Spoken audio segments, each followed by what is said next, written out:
Have you ever stopped to think if you could train your brain the same way an athlete trains their body? Well, today, we're diving deep into exactly that. We're talking about the principles of cognitive conditioning and how you can treat your mind not as something that's just fixed, but as something you can actively build, sculpt, and strengthen. So, does this question hit a little too close to home? In this crazy world of constant pings, endless scrolling, and just information overload, it is so easy to feel mentally foggy, distracted, completely worn out. It feels like you're running a mental marathon that never, ever ends. But what if that feeling isn't your new normal? What if it's not a permanent state? This right here is the big idea we're going to unpack. Your mind, with all its amazing power for focus and creativity, can be trained. It can be conditioned and made stronger through deliberate practice, just like any other muscle in your body. Okay, so let's really dig into that foundational idea, viewing your mind as a muscle. This is where we get to introduce the whole practice of cognitive conditioning. So what in the world is cognitive conditioning? Well, it's pretty much what it sounds like.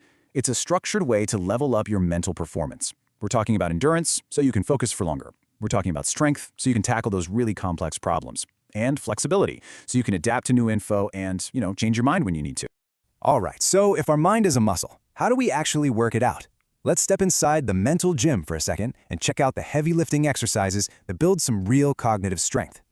First things first, you have to embrace a little bit of a challenge. Think about it. You don't build biceps by lifting feathers, right? And you don't build mental muscle by only doing what's easy. Leaning into that tough project at work or that really complex book, that's the resistance. That's what forces your mind to adapt and grow. And the parallel here is, honestly, it's almost perfect. A physical athlete intentionally stresses their muscles because they know they'll heal back stronger. The mental athlete does the exact same thing, but with cognitive challenges. It's all about creating growth through friction. But hey, you can't go from 0 to 100 overnight. You'd burn out. That's where our second big principle, progressive overload, comes into play. And the key word here is gradually. You want to systematically up the demand on your brain to keep pushing your limits without completely frying your circuits. So what does this actually look like? Well, you could start small, just one challenging article. Once that feels okay, you increase the duration. Try to focus for a solid 30 minutes, no distractions. And from there, you up the complexity again, and maybe graduate to a whole book on that subject. See? Each step just builds on the last one. Now, the workout itself, that's only half the story. Just like with physical fitness, the real growth actually happens during recovery. So let's talk about the super important role of rest and, yes, nutrition for your brain. And let's be super clear about this. Rest is not laziness. It is an absolute biological necessity for growth.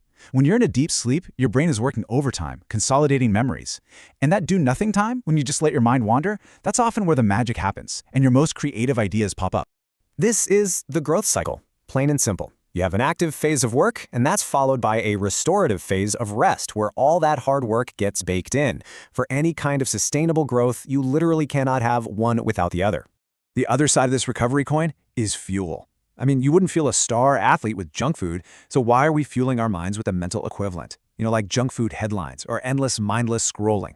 What you put in matters. What you read, watch, and listen to. That's the nutrition for your thoughts. So take a second and do an honest gut check on your own information diet. How much of your day is deep, focused learning versus that reactive, kind of mindless scrolling? Look, this isn't about feeling guilty. It's just about being aware. Because even tiny shifts toward more nutritious content can have a huge impact. Okay, so we've got the workout, we've got the recovery plan, but how do we make it all stick? Well, the final and maybe the most important piece of the puzzle for long-term change is consistency. Your brain literally learns through repetition. Think of it like this. Imagine trying to create a path in a dense forest. The first time is really tough going, but the more you walk that same path, the clearer and easier it gets, right? That's exactly what's happening with your neural pathways. A 6-hour cram session once a month is just a random hike. But a focused 20 minutes every single day, that is how you build a mental superhighway. And this is how that change just snowballs over time. It starts with something tiny, a habit that feels almost too easy. Within a couple of weeks, it feels automatic. A few months in, you really start to feel the difference in your focus. And after a year, you've literally rewired parts of your brain for the better. That's the incredible power of just showing up every day. So let's put it all together. Here's your mental athlete toolkit. You've got to embrace resistance, use progressive overload, prioritize your recovery, fuel your brain with quality input, and the glue that holds it all together, maintain consistent repetition. That's the whole game plan. And please, remember, this is not a race. The goal here isn't to become a genius overnight. It's much simpler and much more powerful than that. It's just about being a little bit stronger, a little more focused today than you were yesterday. It's a journey of slow, steady improvement. So I'll leave you with this question to think about.